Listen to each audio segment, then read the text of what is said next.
بسم اللہ الرحمن الرحیم۔ باتیں میڈیا کی کے سلسلے کا آج 192واں پروگرام ہے، 192 پروگرام، اور آج بھی کچھ گزرے ہوئے بزرگوں اور ہم عصر لوگوں کے بارے میں کچھ یادیں تازہ کرنے کا خیال ہے۔ اتنی تیزی کے ساتھ لوگ جا رہے ہیں، جو ہم سے سینئر تھے ان کا تو کیا کہنا ہے، جو ہم عصر تھے بلکہ بعض تو چھوٹے تھے، وہ بھی کسی نہ کسی وجہ سے واپس اپنے خالق کی طرف جا رہے ہیں۔ گزشتہ ہفتے یا گزشتہ مہینے کہہ لیں، 3 ایسی شخصیات ہم سے جدا ہوئیں جن سے ذاتی طور پر بھی تعلق رہا ہے، اور خود میڈیا اور صحافت کے حوالے سے ان حضرات کی اپنی اپنی ایک جگہ تھی، اور جیسے کہ کہا جاتا ہے کہ یہ جگہ پر نہیں ہوگی، یہ خلا مشکل سے پر ہوگا، سارے خلا پر ہو جاتے ہیں۔ یہ صرف کہنے کی باتیں ہیں، لیکن بہرحال ان لوگوں کو یاد کرنا، ان کی کارنامے، ان کی خدمات، ان کی جو بھی کارکردگی رہی ہے اور جو انسانی تعلقات رہے ہیں، ان کو یاد کرنا یہ ایک ہمارا فرض ہے۔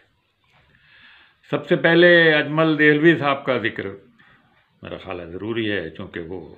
سینئر ترین افراد میں شامل تھے۔ ان افراد میں شامل تھے جنہوں نے محمود احمد مدنی، جنہوں نے افضل صدیقی، جنہوں نے سید محمد تقی، یوسف صدیقی، انعام عزیز، اطہر علی، ایسے لوگوں کے ساتھ کام کیا تھا۔ بہت عرصے روزنامہ جنگ سے وابستہ رہے، اور کچھ عرصے جب ہم روزنامہ جنگ میں اپنی بالکل اوائل جوانی میں، بلکہ یونیورسٹی میں شاید پڑھ ہی رہے تھے اس وقت، ہم نے بھی جنگ میں کچھ عرصے کام کیا، اور اس کام کے دوران اجمل دہلوی صاحب کو دیکھنے کا اور ان کے ساتھیوں کو دیکھنے کا موقع ملا۔ اجمل صاحب اس زمانے میں جنگ اخبار کراچی کے نائٹ شفٹ میں ہوتے تھے، اور نائٹ شفٹ انچارج ہوتے تھے محمود احمد مدنی، جو بعد میں جنگ کے ایڈیٹر بھی بنے، جسارت کے ایڈیٹر بھی۔ مگر ان کے ساتھ جو ٹیم تھی وہ بڑی کمال کی ٹیم تھی، اور وہ ٹیم کون سی تھی؟ افضل صدیقی صاحب نیوز ایڈیٹر تھے، ظفر رضوی صاحب ڈیسک پہ تھے، یونس ریاض تھے، علیم درانی تھے، فخر الاسلام زبیری تھے، اور رپورٹنگ میں جنگ کے اس زمانے میں محمد اسلام صاحب کا نام تھا، خواجہ نثار کرائم رپورٹنگ کے شعبے میں لاجواب تھے، عارف الحق عارف تھے، حامد سعیدی تھے، عارف اسحاق تھے، سرور کمل تھے، قمر افضالی تھے، یہ سارے لوگ تھے، یہ ہیرے تھے اس زمانے کے۔ علمی لحاظ سے، تعلیمی لحاظ سے، ڈگری کے لحاظ سے شاید یہ حضرات اس سطح پر نہ ہوں جو آج اخباروں میں بھرمار ہے ڈگری یافتہ لوگوں کی، لیکن ان کا تجربہ ایسا تھا کہ اس تجربے کے آگے آپ ہزاروں ڈگریاں قربان کر سکتے۔ اجمل صاحب رات میں 8 بجے قریب دفتر آیا کرتے تھے، سفید کرتا، سفید چھوٹی موری کا پاجامہ، اور جب آ کے وہ اپنی سیٹ پر بیٹھتے تھے نائٹ شفٹ ڈیسک پر جنگی، تو فوراً یہ ایک ان کا جو بہت ہی پرانا نائب قاصد تھا، وہ 1 عدد ملباری کے ہوٹل کی جو سامنے ہی تھا، چائے اور ایک مکھن لگا ہوا بی پی کا بند یہ لا کر رکھ دیا کرتا تھا۔ شاید اجمل صاحب کا رات کا کھانا یہی تھا۔ بس وہ جب یہ کھاتے تھے تو فلی چارجڈ ہو جایا کرتے تھے، اور اس کے بعد ان کے سامنے جو خبریں بھی آتی تھیں وہ بہت ہی تیز رفتاری کے ساتھ، بہت عمدہ اور بہت اچھی سرخیاں لگا کر نیوز ایڈیٹر کی طرف وہ منتقل کر دیا کرتے تھے۔ نیوز ایڈیٹر بھی اس زمانے کے کمال کے تھے افضل صدیقی صاحب، جو ریڈیو کے ایک پروگرام کی وجہ سے بھی بہت مشہور ہے، حامد میاں کے یہاں، اس میں ان کا مرکزی کردار تھا۔ بہرحال اجمل صاحب کی یہ خوبیاں اسی وقت ہمارے سامنے آئیں، منٹوں میں وہ بڑی سے بڑی خبر کا خلاصہ، جو اہم خبر اس کے اندر ہوتی تھی، وہ نکال کے رکھ دیا کرتے تھے۔ پھر اس کے بعد ہمارا ان سے واسطہ روزنامہ آغاز میں پڑا۔ آغاز میں بھی وہ صبح صبح جایا کرتے تھے، اور آغاز کہنے کو شام کا اخبار تھا، مگر صبح 9 بجے مارکیٹ میں آ جایا کرتا تھا، اور ان کے ساتھ بھی وہاں، اور وہ اکیلے ہی پورا اخبار نکالتے تھے، ہمیں بھی کسی نے بھیج دیا، اور پھر ہم بھی ان کی مدد کرنے لگے، اور بڑے عجیب، وہاں بھی بڑے عجیب قسم کے واقعات بعض مرتبہ ہوئے۔ اور ایک مرتبہ تو یہ ہوا کہ جب ان کا چائے والا جب چائے لے کر اوپر آیا، بیچ ریگل صدر میں یہ دفتر تھا، تو اس نے کہا کہ اجمل صاحب آج آپ اپنی اسکوٹر کو کیا اینٹوں پہ کھڑی کر کے آئیں؟ انہوں نے کہا نہیں، میں تو اس پہ چل کر بیٹھ کر آیا ہوں۔ تو انہوں نے کہا کہ آپ کے پچھلے ٹائر کی جگہ 2 بلاک لگے ہوئے ہیں، اور اگلے ٹائر کی جگہ بھی بلاک لگے ہوئے ہیں۔ جا کے جو دیکھا تو معلوم ہوا کہ وہ اسٹیپنی تک بھی ان کی ویسپا اسکوٹر کی چور نکال کر، یعنی بیچ صدر میں ریگل کے اسٹاپ پر وہ نکال کر لے گئے۔ تو یہ اس زمانے کی چوریاں اسی طرح کی ہوا کرتی تھیں۔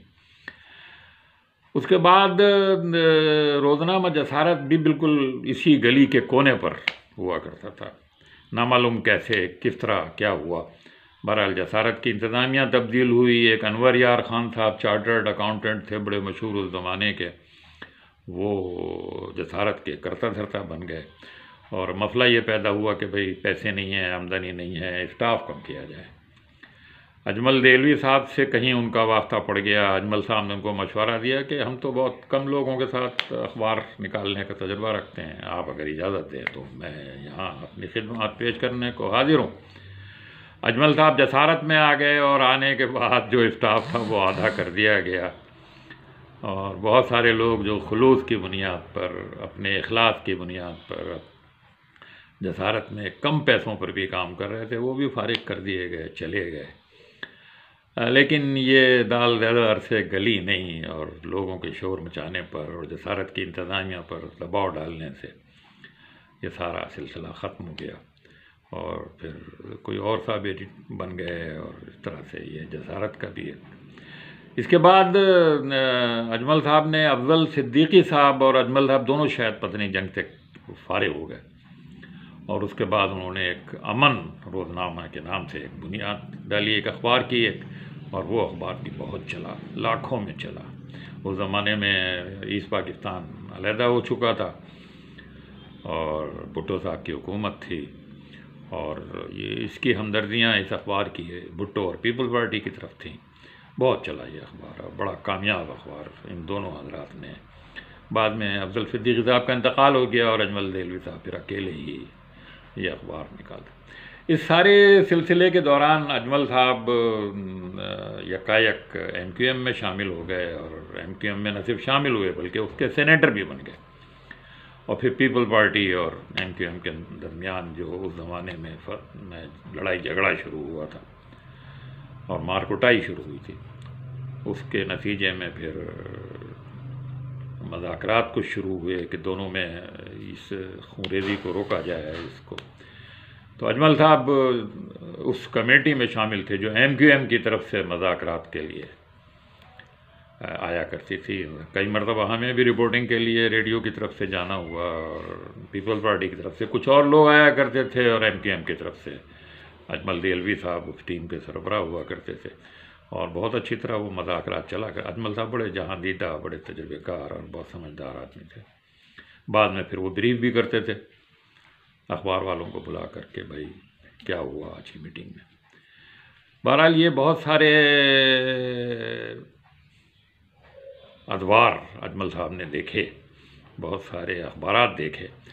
اور ایک مجھے ہوئے صحافی تھے، اور ان کی کارکردگی کے بارے میں جیسے میں نے پہلے عرض کیا،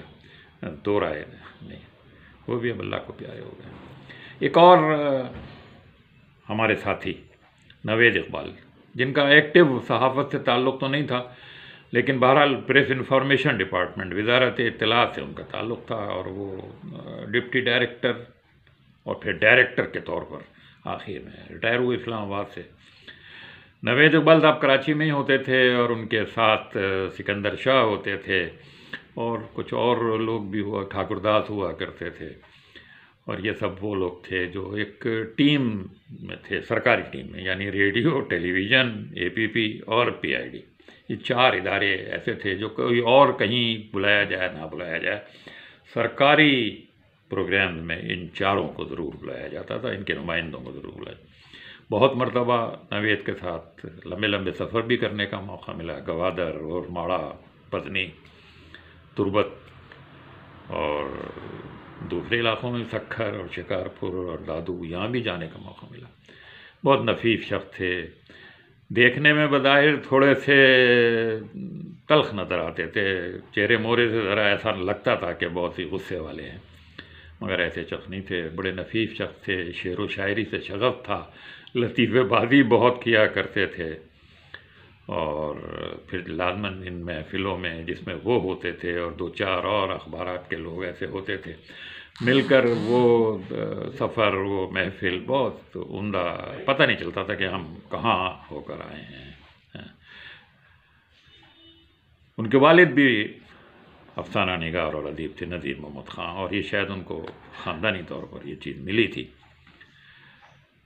بہت ہی عمدہ شخصیت تھے، بہت عرصے سے بیمار تھے، ڈائلیسس پہ تھے، پہلے ہفتے میں 2 دن ہوتی تھی، پھر 3 دن ہوتی تھی، اور انتقال سے کوئی 10 دن پہلے شاید ان کا ایک پیغام بھی میرے نام آیا تھا جس میں انہوں نے دعا کی درخواست کی تھی۔ ہر ایک کو ہر ایک کے لیے دعا کرنی چاہیے، پتہ نہیں کون کب چلا جائے۔ بہرحال ان کی آزمائش ختم ہوئی اور وہ بھی اپنے رب کی طرف چلے گئے۔ پاکستان ٹیلی ویژن کے ایک اور ساتھی احمد سہیل، جن کا پورا نام محمد زمان سہیل تھا، وہ بھی انہی پچھلے ہفتے 2 ہفتے میں اس دنیا کے لوگوں کو داغے مفارقت دے گئے۔ احمد سہیل سے ہماری پہلی واقفیت ایک غیر ملکی دورے پہ ہوئی تھی،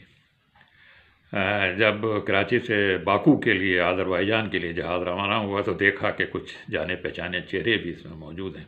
تو اسلام آباد سے آئی ہوئی ٹیم تھی، یہ احمد سہیل اس کے سربراہ تھے، کچھ کیمرہ مین تھے، کچھ لائٹ مین تھے، اور ہم ریڈیو کی طرف سے تھے۔ بہرحال ہم دونوں اس جہاز میں موجود تھے، پھر ان کے ساتھ تعارف ہو گیا، پھر واقفیت ہو گئی۔ اتفاق یہ کہ باکو میں جس ہوٹل میں ہم ٹھہرائے گئے، ہم دونوں کا کمرہ ایک تھا، اور ہم کوئی 1 ہفتہ اکٹھے اس کمرے میں رہے۔